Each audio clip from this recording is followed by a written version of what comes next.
Activate Data Anonymizer Premium Plans.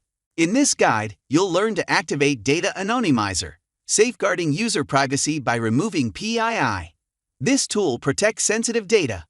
Follow these steps to enable it, ensuring data privacy and security while adhering to regulations. Premium Plans. Step 1.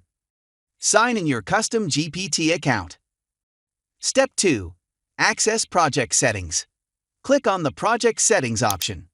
Step 3. Access the Data Settings. Click on Data. Then click on Upload. Step 4. Upload Data. Upload your data to the platform if you haven't done so already. This is the data that you want to apply the Data Anonymizer to. Step 5. Activate Data Anonymizer. Look for the Data Anonymizer option. Then, toggle the switch to On. Step 6. Add your anonymized files. Click on Add Files. Congratulations! You have successfully activated the Data Anonymizer for your project. This feature will help safeguard sensitive data by anonymizing it, ensuring data privacy and security.